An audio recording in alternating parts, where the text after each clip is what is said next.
Well, I first heard of the band on my high school spring trip. It was probably late April, so I hadn't decided on a college. So it was the funny thing was we happened to get the Washington Post down in South Carolina, which is where our band was at the time, and someone showed me the article in the local section about the gift for the band.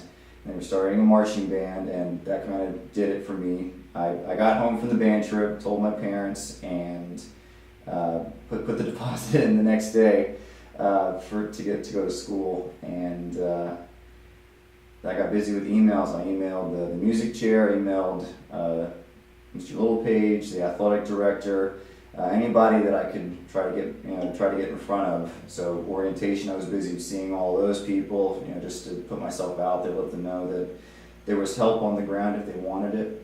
And once they hired Dr. Pease, Mr. Pease at the time. But once they had made the hire for the band director, I emailed Mr. Pease out of Western Michigan. Same story, just to let him know he had help in Charlottesville when he was ready to start working on that. And after that, it was really just gathering people. That was the funny thing. There really was no good way to go about it. Facebook wasn't around at that point. It was later that spring where Facebook actually just happened. So it was flyers. I remember there was a guy across the hall from me, Stephen Lawrence, was a drummer.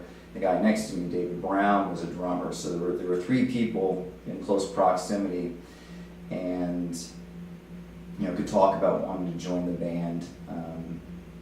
I decided to put out some flyers. We set up an interest meeting to see who would show up. We didn't know any better. We were, you're 18 at the time. You're on high school rules, so we had an interest meeting, or we wanted to do the interest meeting, and I distinctly remember spending hours putting out flyers all over UVA, and we had a hurricane come through and blew them all away. So it wasn't an omen, because we actually had a pretty decent turnout. I think it was that first one we had around 30 or so people. These are ones that Dr. Pease actually could attend. He would come in from Kalamazoo once or twice before he was there permanently, before his family moved in. But we actually had a decent turnout. The stories he says he had 4 people show up. There was actually a few more than that. I don't think many of those people that were at that initial interest meeting were in the band, at least at the very beginning, but I remember some of those faces. Steven Spiller, I was there. I think Rachel Beaton was there too. But it was a decent turnout. And then the next time he came, there was another decent turnout. And then in January, before we actually started rehearsing the basketball band to put something together, I think there were about 60 people that showed up to U-Haul before we started doing the basketball band, before we laid out this is what we'd like to do initially, not even talking about the marching band, just the hoops band. Had about 60 people there, and about 65 people that were playing in the band initially. Not all at once, but maybe around 45 or so each game. Did, pretty good instrumentation, not bad. But those were the people that were rehearsing with us initially, between 50 and 60 people. Being a drum major for the UVA band was a lot different from being a drum major in the high school band. The funny thing about UVA is I think most of the people that are in the Cavalier marching band were either a section leader or a drum major, some sort of leadership position. That's just the unique thing about UVA. So, it was getting to be the UVA drum major was kind of just timing, I suppose. Being at the ground level, because I don't think I could compete with the people that are drum majors today. I've been really impressed with who they've had in front of the band, just in terms of leadership quality, in terms of their knowledge of music and marching. That was definitely my Achilles heel. I'm kind of glad I didn't have to march, because I was a very bad marcher. Just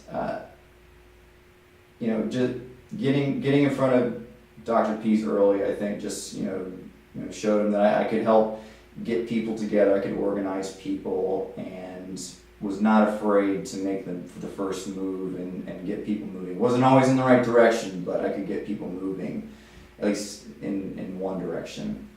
The getting people going in the right direction took time, and it took the cool thing about UVA, the one thing I really remember more than a class or professor is the students and how they really force people to get better at whatever they're trying to do. Just because there's some natural, not competition, but it's something like a marching band is very interdependent, and when everyone's kind of has a similar background and wants the band to get better, the individuals have to get better too. So being the UVA drum major taught me a lot about, even more about organizing people and thinking on your feet and being prepared.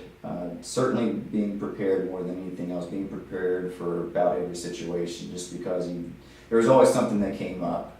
And I think especially with I'll tell you, there was a point where you start to realize that I guess you're being depended on for some things, which, a high school band, it revolves around the band director. I mean, it's a high school band program, it's a high school music program. There's certain things that it has to follow through the county, through the county's music program, through the school's music program, but with the UVA band, I mean, there were a lot of different directions it could go in, and a lot of that was handed over to the students. And when you start to grasp that, you realize that you have got to have it together. Every rehearsal, at least initially, the band did not run itself like it does today, like I've noticed it does today. It was definitely a grind, and you had to be on your toes to answer all those questions that people came up with that you probably couldn't have answered on day one.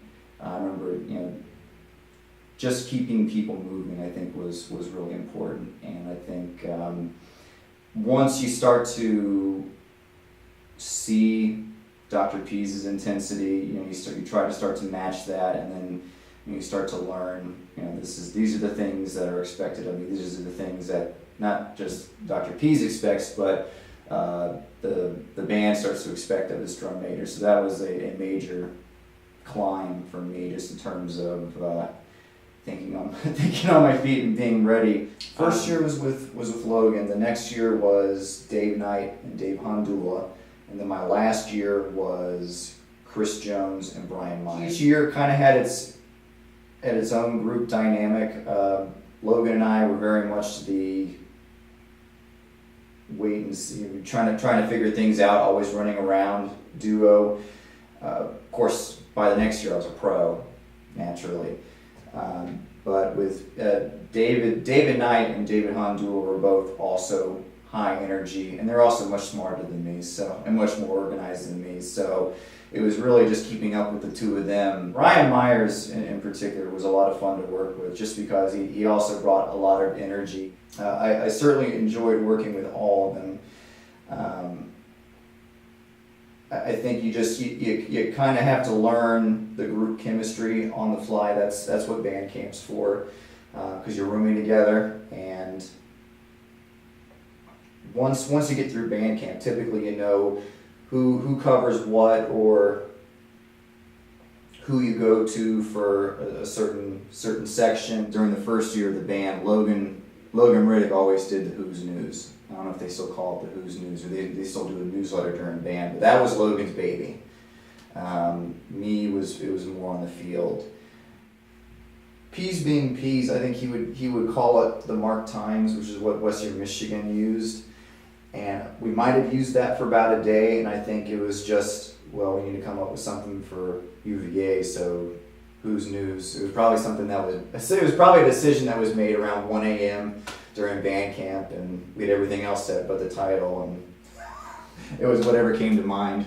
David Hondula and David Knight were more of the motivators that next year, and I was more of the administration, just thumbs up, thumbs down, and that's not really fair to them, but just, I had been there the extra year. I was the drum major the extra year, so I don't know if you can really call it seniority, but they were always the ones that were coming up with the ideas and just, go with it, or let's make some changes. Chris Jones, Brian, and I, my last year there, were more of just, I think we were kind of the cool kids. And again, easy with Brian. He was very easy motivating people. Chris Jones was the careful, organized one. Always knew where to be at the right time, and where Brian and I were usually the ones who were trying to get people hyped up, get them to enjoy the experience. So that each year it was kind of, you had to adapt to the group, but it was always fun, and those were usually my favorite people. Drew Cook was a very good example of someone that works incredibly hard to do what they like, and I like to think that I learned how to lead by example by him, I think. Not everything he does, but certainly when it comes to a little bit of self-deprecating humor and work ethic, I learned a lot from him. And I like to think of both him and Dr. Pease as friends and someone people I want to help out. Now that I'm away from the band, I still want to help them because I think they have a very good system in place. Dr. Pease is very, very good at picking the right people for the right jobs. I think he has always picked the right drum majors. I think he has always picked the right section leaders and drill instructors. He has a uncanny ability to put people in the right place, I think. And it was a thrill and it was an honor to be selected as his drum major. I will always appreciate what he has done, what he did for me then, and what he's done for me since.